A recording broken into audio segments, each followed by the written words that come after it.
देखिए प्रश्न संख्या 2 घन एवं घनमूल से कक्षा 8 के चैप्टर 2 से वह सबसे छोटी संख्या ज्ञात कीजिए जिसमें निम्नलिखित संख्याओं का गुणा करने पर पूर्ण घन प्राप्त हो जाए। हमने पहले क्वेश्चन में पढ़ा कि पूर्ण घन के लिए क्या शर्त आवश्यक है। जब हम किसी संख्या का अभाज्य गुणन करते हैं तो उसके अंदर संख्या का जो समूह है वो 3-3 हमें प्राप्त हो। जो कोई संख्या है उसके हम 3-3 समूह प्राप्त हो। तो उसी तरह हम इसको भी सरल करेंगे। तो पहली संख्या है 108।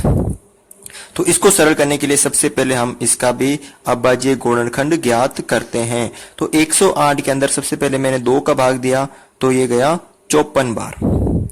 ठीक है, फिर 2 का दिया तो ये गया 2 दूनी 4, 5 में 4 करो 1, 7 दूनी 14। फिर मैंने इसके अंदर 3 का दिया 9 3 27, फिर 3 का दिया 3 3 9, फिर 3 का दिया 3 एकम 3। तो अब देखिए आप यहां पर 108 को हम क्या लिख सकते हैं, 2 इंटू 2 इंटू 3 इंटू 3 इंटू 3। अब यहां 3 के तो 3 समूह बन रहे हैं और 2 के 2 ही बन रहे हैं और आपको प्रश्न में पूछा है कि किस संख्या का मैं गुणा करूं तो वह पूर्ण घन बन जाएगी। तो हम कह सकते हैं कि 108 के अभाज्य गुणनखंड करने पर 3 का 3 समूह है परंतु 2 का 3 समूह नहीं है। अतः 2 से गुणा करने पर पूर्ण घन प्राप्त होगी, पूर्ण घन संख्या प्राप्त होगी। हमें लाइन लिखनी जरूरी है कि 108 में 3 के 3 समूह बन रहे हैं। 108 के अभाज्य गुणनखंड करने पर 3 का 3 समूह मिल रहे हैं परंतु 2 के 3 समूह नहीं है। अतः 2 से गुणा करने पर पूर्ण घन संख्या प्राप्त होगी। तो हमें यहाँ किससे गुणा करेंगे, 2 से। अगर हम यहाँ 2 से गुणा करने पर 2 और 1 3 यानी 3 भी 2 के समूह प्राप्त हो जाएंगे। अब देखिए 500, 2 नंबर है 500। यहाँ 500 के अभाज्य गुणनखंड करते हैं। सबसे पहले 2 का भाग दिया 250, फिर 2 का दिया 125, फिर मैंने 5 का दिया 25 बार, फिर मैंने 5 का दिया 5 बार, फिर 5 का दिया 1 बार। तो हम 500 को क्या लिख सकते हैं, 2 इंटू 2 इंटू 5 इंटू 5 इंटू 5। यानी देखिए इसमें भी देखिए 5 के तो 3 समूह बन रहे हैं लेकिन 2 के 3 समूह नहीं बन रहे हैं। तो हम लिख सकते हैं कि 500 के अभाज्य गुणनखंड करने पर 5 के 3 समूह हैं परंतु 2 के 3 समूह नहीं है। अतः 2 से गुणा करने पर पूर्ण घन संख्या प्राप्त होगी। तो आप कह सकते हैं कि इसी संख्या को अगर मैं 2 से गुणा करूं, 2 और 1 3, तो हमें 2 की घात 3 भी प्राप्त हो जाएगी यानी 2 के 3 समूह प्राप्त हो जाएंगे। तो ये संख्या पूर्ण घन हो जाएगी। अब देखिए अगला 5400 यानी 5400। अब इसी को हम इसी तरह सरल करेंगे।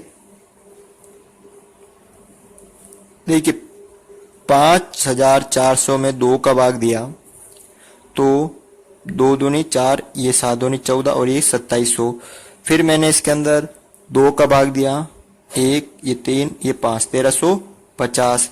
फिर मैंने इसके अंदर 2 का भाग दिया 6, दूनी 12, एक 13 में से एक गया, 12 में से एक मतलब एक बचा और 5 ये गए 2 का भाग, 7 दूनी 14, फिर 1 5 दूनी 10। फिर इसके अंदर 2 का नहीं जाता है, 3 का भाग दिया मैंने, 3 दूनी 6, 3 दूनी 6, 1 5 3 15। फिर देखिए इसके अंदर 3 का भाग दिया, 7 3 21 और 1 5 3 15। फिर मैंने इसके अंदर 3 का भाग दिया, 3 दूनी 6 और 1 ये 5 3 15। फिर 5 का दिया, 5 25। फिर मैंने इसके अंदर 5 का दिया, ये 1। अब देखिए आप इसमें 5400 को क्या लिख सकते हैं हम, 2 into 2 into 2 into 3 into 3 into 3 और पीछे ये 5 इंटू 5। यानी कि 2 के भी 3 समूह बन रहे हैं और 3 के भी 3 समूह बन रहे हैं, लेकिन 5 के 2 समूह ही बन रहे हैं। यानी 2 की घात 3 तो बन रहे हैं, 3 की घात 3 बन रहे हैं, लेकिन 2 की घात 2 5 की घात 2 बन रहे हैं। तो हम क्या कह सकते हैं कि 5400 के अभाज्य गुणनखंड करने पर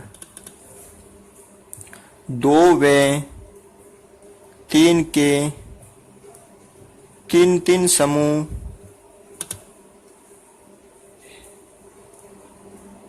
हैं, परंतु 5 के 3 समूह नहीं हैं। अतः 5 से गुणा करने पर पूर्ण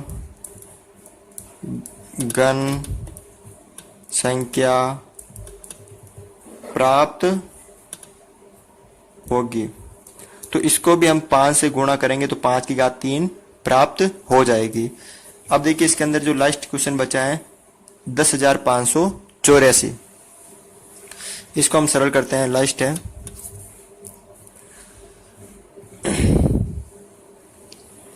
या मैं क्या जी गुणनखंड कर देता हूं, 10,584।